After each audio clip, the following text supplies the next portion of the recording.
Ladies and gentlemen of the media, my apology for arriving a little bit late as than expected. I'm going to make a very quick, I'll read a very quick brief to you, and then I'll open it up for questions. Ladies and gentlemen, I would like to express my sincere appreciation to you all for joining me today as we come together to address the concerns raised by the public regarding recent incident reports. As the Minister for Home Affairs and Immigration, it is my utmost priority to ensure the safety, security, and well-being of all our Fijian citizens. Today I stand before you to share our comprehensive approach to those concerns and the proactive measures we are taking to address them effectively. First and foremost, I wholeheartedly recognize the concern expressed by the public. We understand that citizens rightfully expect their communities to be safe havens, free from fear and from intimidation. Rest assured, we are deeply committed to building and maintaining safe and secure environments where individuals can thrive and lead fulfilling lives. One of the factors that have been brought to our attention is the current police-to-population ratio, which stands at 1 police constable for every 193 individuals. We acknowledge that this ratio is not sufficient to ensure optimal public safety and community well-being. Despite this, the police have been able to meet their KPIs for the last 6 months.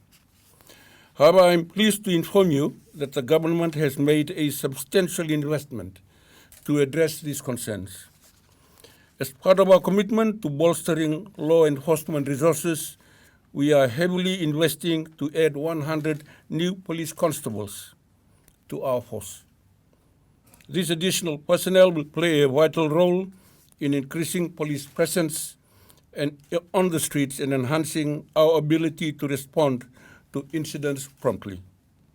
By augmenting our police force, we aim to achieve a better police-to-population ratio, which will significantly contribute to the safety and security of all our Fijian communities.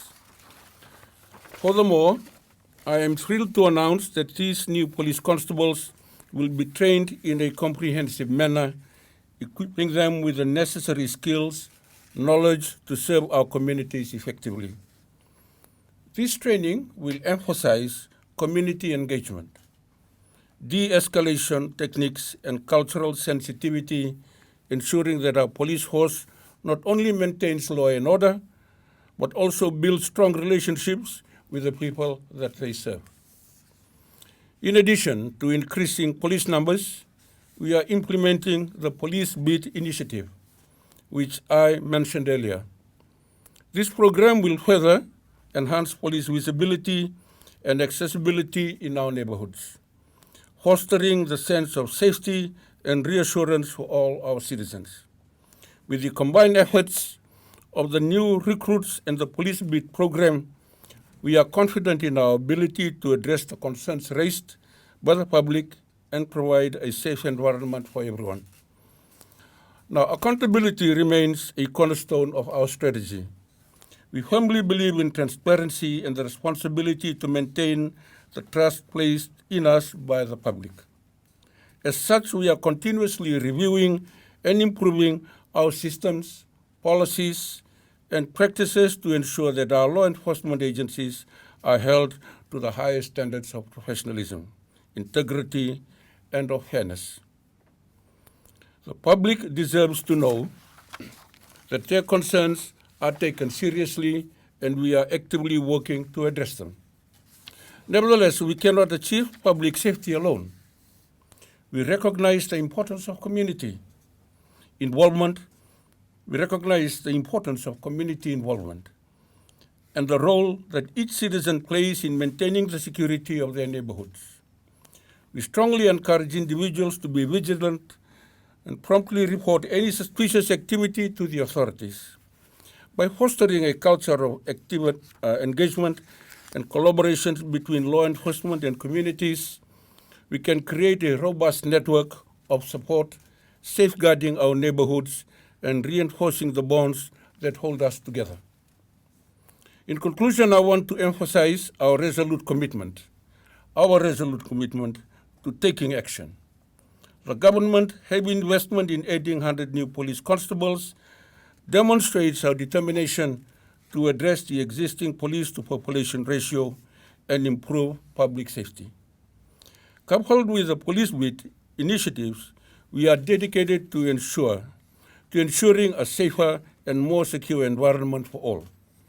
I extend my deepest gratitude to your attention and your support as we work together to build a future that is secure and prosperous for ourselves, our families, and our communities. Thank you. Questions?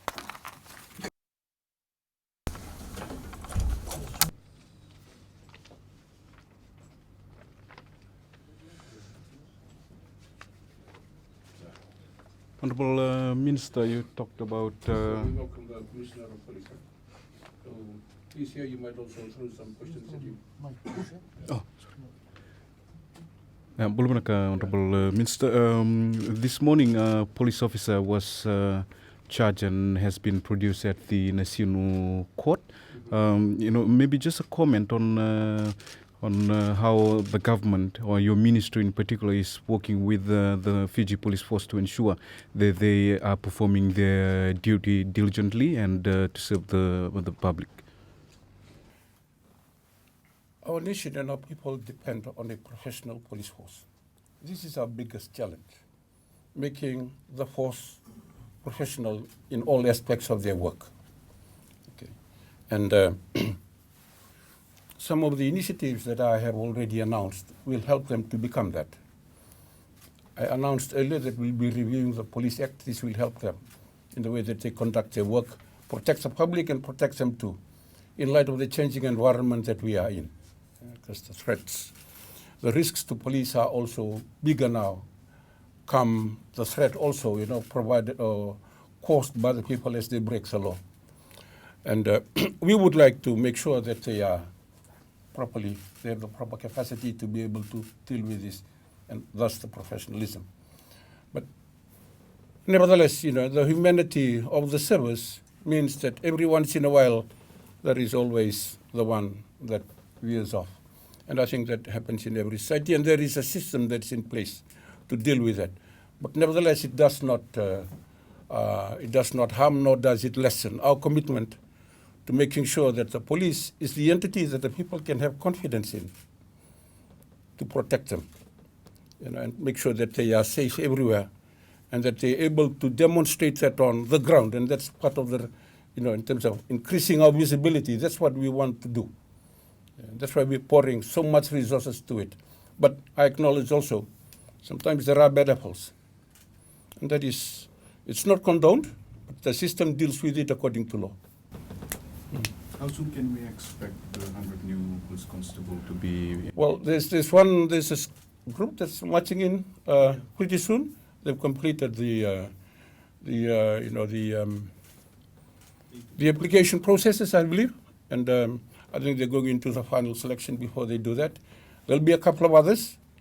The government has already approved the increase of the Fiji police force to a significant number, to bring them up to be consistent with the people to police ratio. Okay, it will never be enough, but this can be augmented by other capabilities that are available.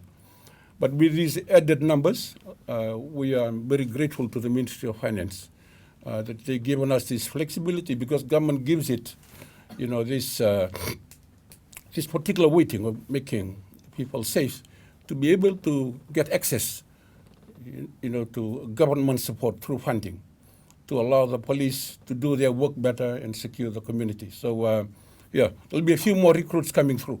Yeah. Minister, the past 3 days in Parliament, the opposition has been strongly talking about the increase in crime, when in fact we've gone through the statistics from January until May, at least there has been a decrease in overall crime rate. But the hidden crimes is a major concern, which are rape and sexual assault against children and women. What is the ministry? Is the ministry involved with the Ministry of Women in trying to enforce more prosecution? The protection of our people, particularly the most vulnerable in our community, and I'm talking about children, mothers, and also children. The statistics that I have received, at least in terms of the serious crimes that are committed and crimes related to women and children, have reduced significantly over the last period. For instance, against women, it's reduced by 4%. Against children, 14%. And the police have actually increased their detection rate in terms of the complaints that have been lodged with them. But even when the overall, figures look good across the nation, one case is bad enough to make things all look bad. Okay, there are. I talked about the community looking after each other, because one thing that the police cannot be present everywhere. We are going to boost our presence out there in the public. Particularly, you will see this in the next few days. And increase, so don't be alarmed by it. I think because there is a call and a demand by the people to be able to want to see the police out there. Obviously, that it's a good thing. It's reassuring, but we also do not want it to be imposing. We are a free society. We want people to be responsible for their own security, but we have to do this now. But I think in answer to what you are saying is, because communication and freedom of speech is readily available now, people can go on to talk about issues and how they want to share it. Sometimes half of it is not totally true. But that's what we have to deal with, and that is the burden of leadership, not only politically, but also by the force to manage. So, and this gets picked up. So, we hear about this incident, which is, and I'm going to introduce, and you can ask me later about this travel advisory thing that's come out. And everyone is saying it's come from the U.S. State Department, which is not true. But it's been hyped up that way. It's been mentioned 4 times already in Parliament today. It's by an insurance company, but it's completely tainted the whole outcome when in fact it is not true. So, the incident is true, but it is not by the government. You know what I mean? They have not issued a travel advice per se. So, the burden of perception is what we manage. So, as you said, the reality is there. Crime has come down. We want to keep it that way.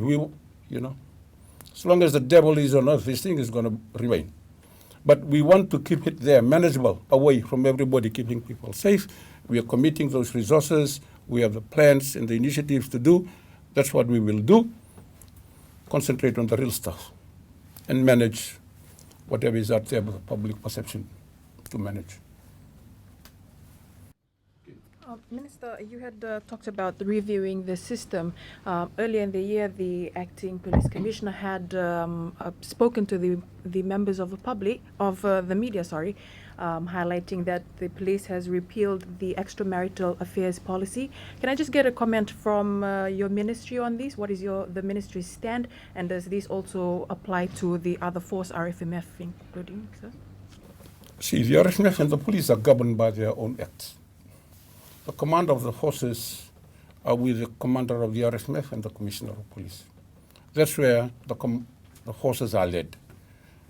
We, government, our relationship with the forces is based on policy guidance that are given to them. Okay. There are other places where guidance are given.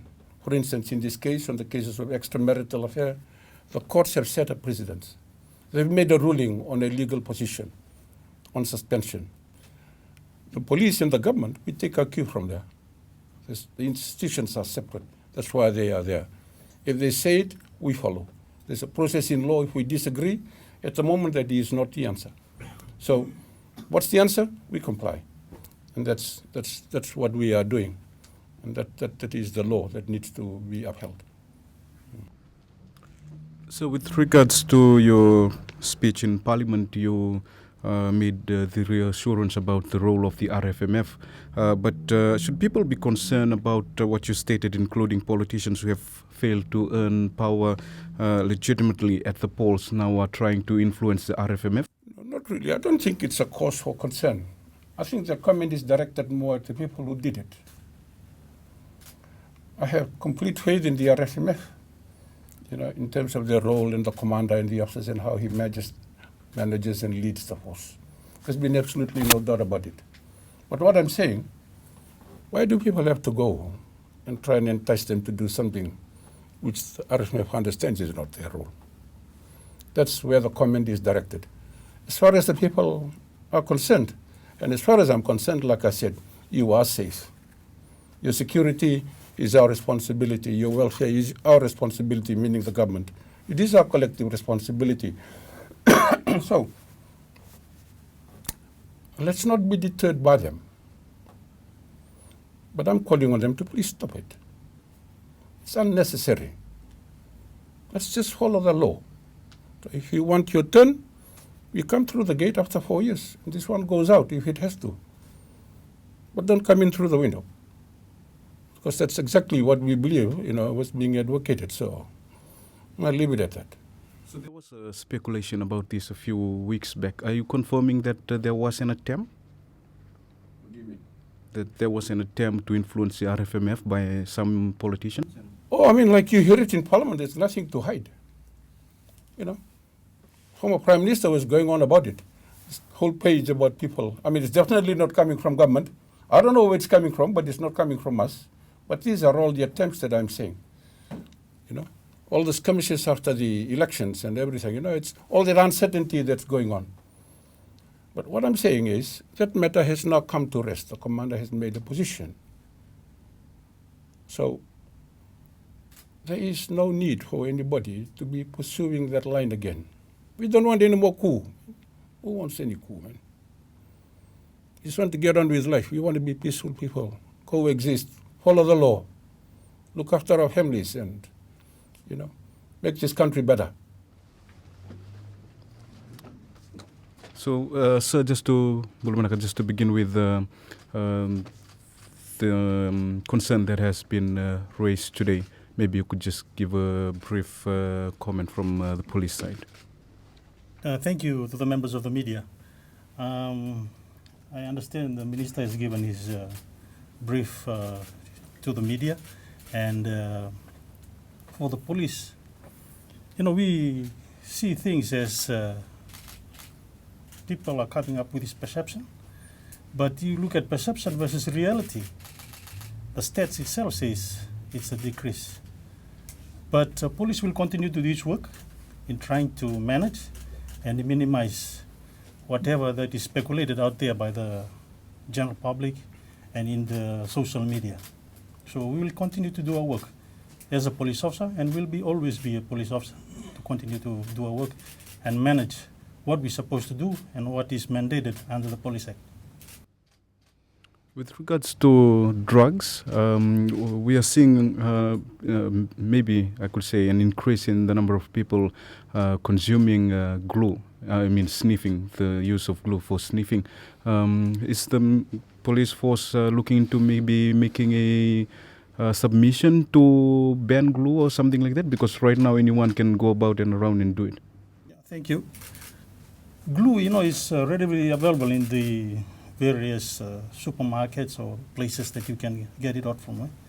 And we have suggested to have something to do with our stakeholders, have it regulated so that only people that are authorized to use this to actually buy it off the shelf, rather than any Tom, Dick and Harry. So we have given our suggestions to the particular stakeholder who's supposed to look into this. There seems to be an increase in road accidents. What is the police doing to beef up? Police accidents, yes, you are correct in looking at the same period last year and this year. I think it's 50 this year and 14 probably last year. But we are trying to do our best, especially in managing all these road accidents. But as stated by our line minister, we cannot be at every corner of the road at all times. But it dependent too on our drivers that are there. The way they drive, the way they respect the road rules that is already legislated. And if they don't respect the road rules, the exceeding speed limit, drink and driving, then obviously there'll be accidents and death that will follow. So last question from me in regards to the reshuffle that is being carried out at the Fiji police force. Just the reassurance that people can still have confidence in the institution. Yes, in any organization, when the new head comes into, he looks at issues that is happening within the organization and how best that we can move forward for the betterment of the service that we provide to the general public. So, as rightly stated, we have done some reshuffle just for our internal process so we can better our service to the general public.